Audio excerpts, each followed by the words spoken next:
Welcome to another CEO Wisdom podcast. Today with us, Jessica Shelly. She is co-founder and CEO at Dailies. So we're going to talk about education, parenthood, K-12 education most precisely, and edtech. This podcast is brought to you by podfire.com. That's my podcasting agency. If you need help starting a podcast, scaling a podcast, finding sponsors, or even growing your community on the back end of your pods, you can go to podfire.com if you're seeking to monetize podcasting. Jessica, welcome to the pod. Can you tell me a bit more about yourself and about Dailies?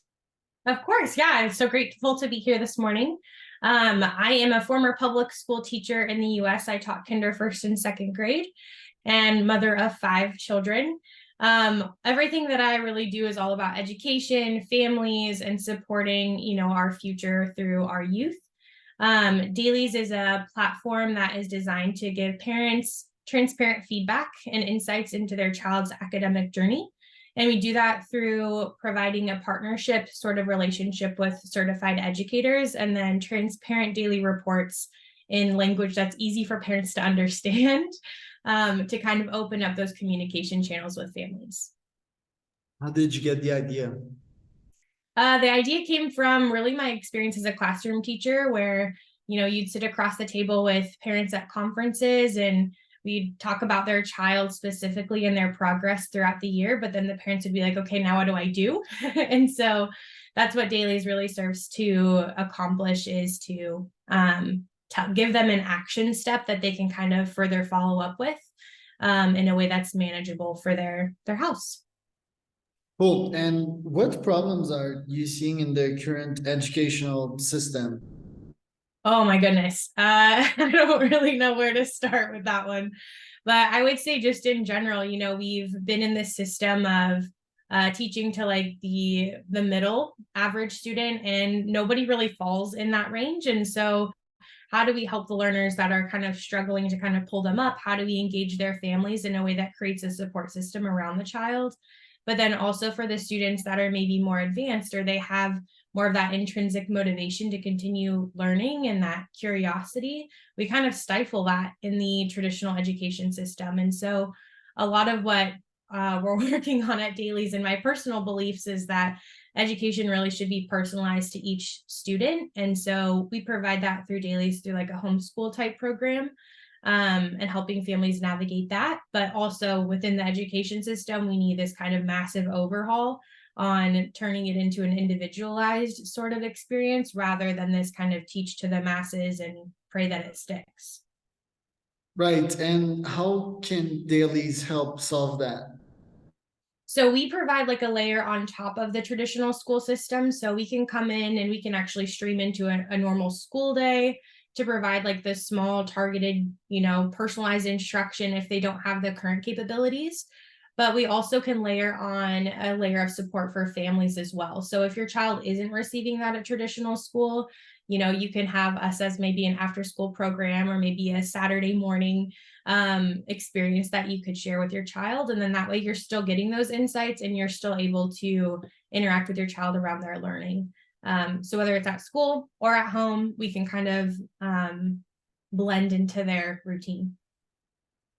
Right. And when you have said to future parents like me that want to homeschool, and in my case, I want to start an online private school in which kids can be taught by CEOs or high EQ folks, and life skills such as mindfulness, relationships, finance, stuff that is not commonly taught in school.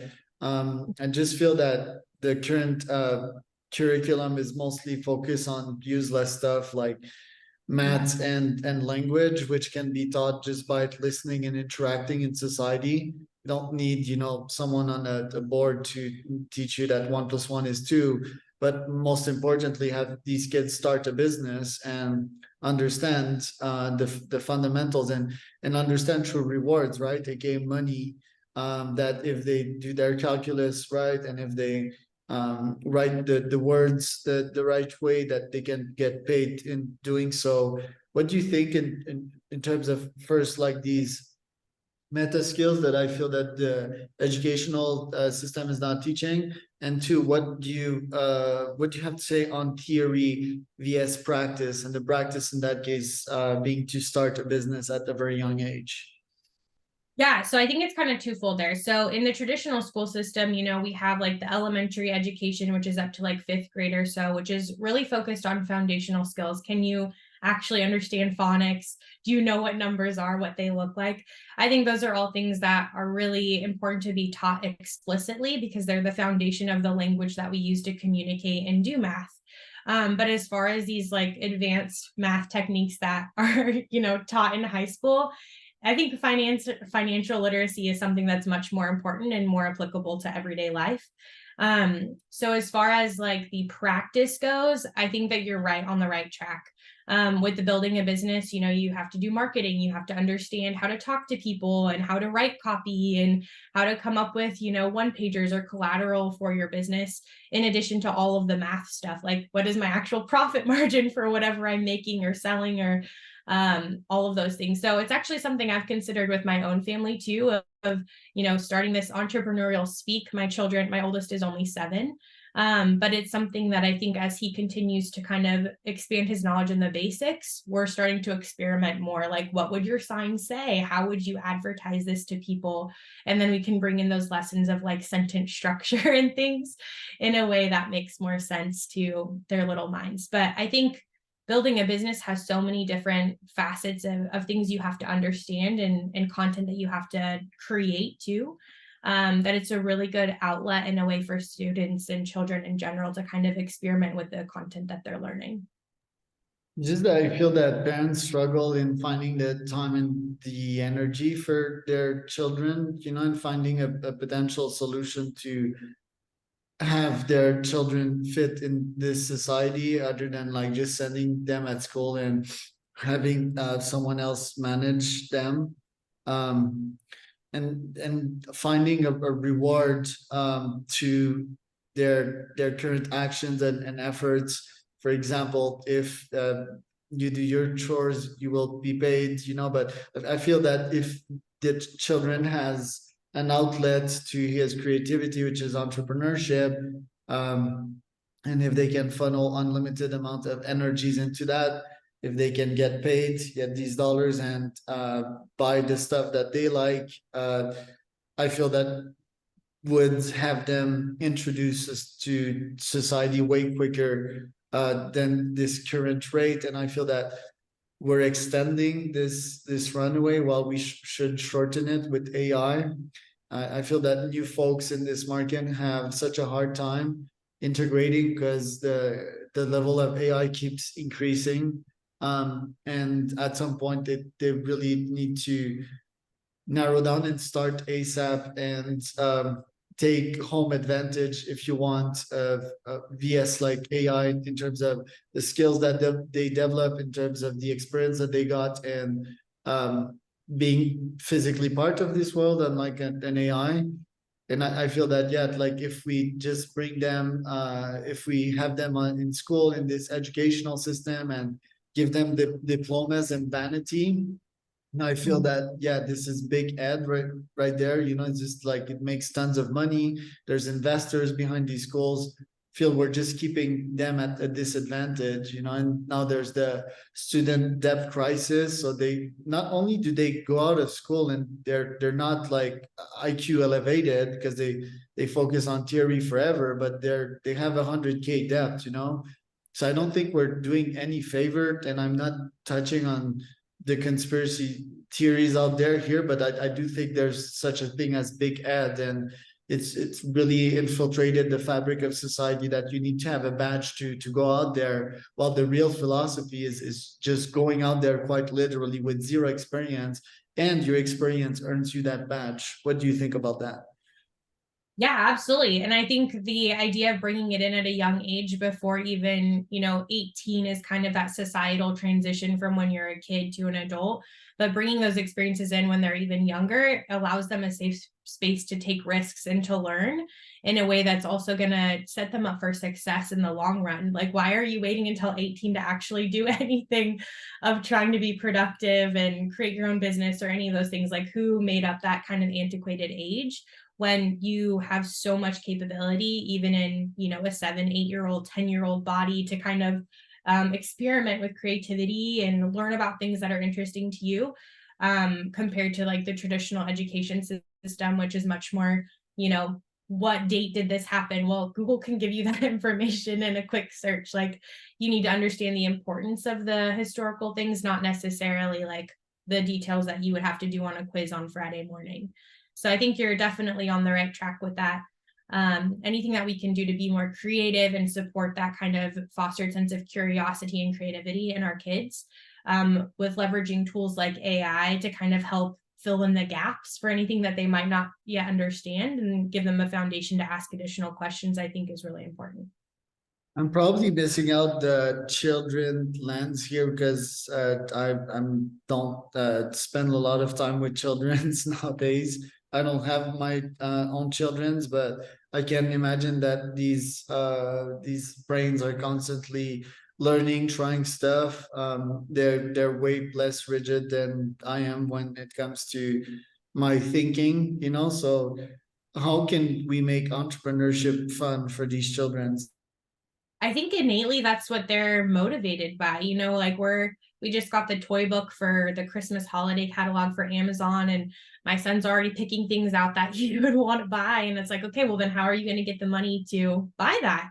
And so we're having those conversations already about, oh, you could do chores, you could sell things that you already have. What could you create to sell maybe at this time of year, which goes into like the entrepreneurship stuff. But understanding, I think they're innately wired for that. If I see something I want, how do I get that? And then we have to kind of facilitate that conversation of the different ways that they could go about accomplishing that. You've got tons of ideas, you know, and you reminded me that yeah, like when I was young, I was also this way. And that the sad thing was that yeah, I had to wait until every Christmas or birthday to get these presents, and then that taught me that I didn't have to do anything, and I just get these rewards, you know, which is pretty much the complete opposite of what life is about. When it yeah this me was chores, you know, like cutting grass and washing the bathroom. But I think I had a big motivation problem, like a bunch of children's, you know. Everything was super boring, and I really needed that high stimulus to get going. Maybe the fact that I was playing video games was like night and day, you know, like video games that were so fun and the reward was immediately there. So I think it's also closing that serotonin loop for these little creative brains and showing them that they can get almost instantly rewarded at first, and then they can go harder and harder, and the harder they go, well, the bigger the reward. I can think of various scenarios in which I've helped loved ones in my family start their entrepreneurial ventures. One of them is as simple as pulling out Facebook ads to help them start a biz, get leads, you know. They take care of closing the sale and providing the service. So the first question is like, what are they good at? You know, these kids, can it be to teach other kids to play other video games? Can it be that they're quite good at I don't know, soccer, and they go teach other kids how to play soccer with some quote unquote supervision and so forth. So it's taking what they're good at and selling it to the market, and the market can be other children's. There's other parents that have filmed their child's unpacking stuff and have made a fortune out of it. I think that's quite the exception. And yet, like filming a child, not sure, but yet, like what ideas or how could these children start a business as soon as possible and get paid and close that reward loop as soon as possible, in your opinion? Yeah, I think that you kind of nailed it right on the head. Understanding what the child is interested in, what they're good at, or what they're motivated to do. Like my son, he just recently got into Minecraft. And so that's like, I feel like all that we're talking about at home right now is Minecraft. And he's like, when I grow up, I want to be a YouTuber. And I was like, well, why do you have to wait till you grow up? Like, we could kind of help set that up for you in a way that's also safe and protective of him. There has to be some educational and, parent oversight, I think, to a lot of these things. But at the same time, like, why would we stifle that? If he's motivated to do that, okay, let's work on, how you're gonna, get the next controller or whatever it is for his, gaming system that he's wanting. So understanding, what they're interested in, what their skills are, but then also if they have an interest that they haven't explored yet and they want to, like, also facilitate and like help them with that curiosity, because that's also another teachable and learning moment for them. And the simplicity of it, right? Like, the simplest of businesses is not SaaS, it's just consulting, for example. So teach your children that, oh, you're gonna charge $10 an hour. They can start with that. Then it can be packages.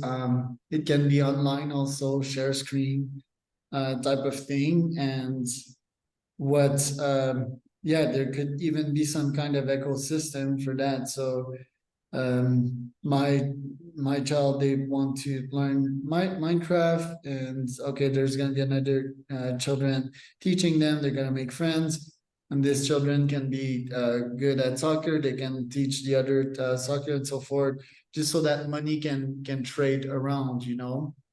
Parents can put the first 100 in the bank account, and then yeah, it could grow around that way. That'd be pretty cool. Now I'm curious, with your business, Dailies, how have you seen the growth trend go up or go down since COVID? Because you started at the right time in 2020. Tell us about how you've seen the curve go up or go down since you started. Yeah, I think the curve has been, goodness, a roller coaster, honestly. So, of course, during the pandemic, people were looking for options that were online that they could keep their kids home. And I think that, over the last couple of years, it's definitely evolved into more intentional homeschooling as far as our primary customer base. But I also think that, we're expanding into partnering with schools because we see a really big need there as well for that kind of transparent information for parents. And so that's also something that I think schools are more open to now than they were, pre-pandemic, because, unfortunately, parents got a really clear view of what's actually been happening in schools. And so they kind of have to also account for the fact that parents are asking lots of questions. And so transparent information to parents from the school side, but also more really intentional homeschooling on the parent side, I think, is what we're seeing a rise in right now. How do you market to those parents? On what platform, and what do the ads look like? We actually don't do any like paid ads or anything right now. We're just kind of primarily through referrals and word of mouth. But we primarily use like Facebook, Instagram, which is where a lot of parents are. That's where I kind of hang out. And then occasionally like LinkedIn will also post things there. But our primary target is families that want to go into homeschool that haven't been there previously. So not kind of like the veteran homeschool families, but more so the ones that are like, hey, I'm not sure how this is going to be different than, traditional public school or private school. And so we kind of help them make that transition over to homeschooling.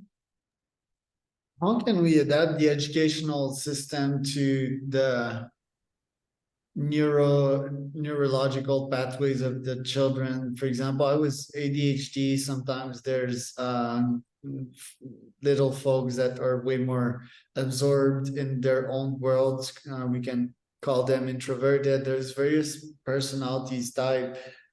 I tend to think of AI to adapt to that. Like, what would you think of to in terms of adapting the educational style to the little one's personality?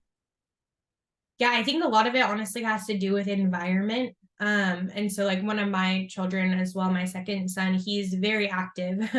His father has ADHD. We're pretty sure that he's also got it, without the formal diagnosis yet, but it's all about his environment. And so we have to make sure that, you know, we remove distractions, that he's also comfortable. He has a way to move as he's learning, all of those things that we can kind of take into consideration with like the personalized nature of education.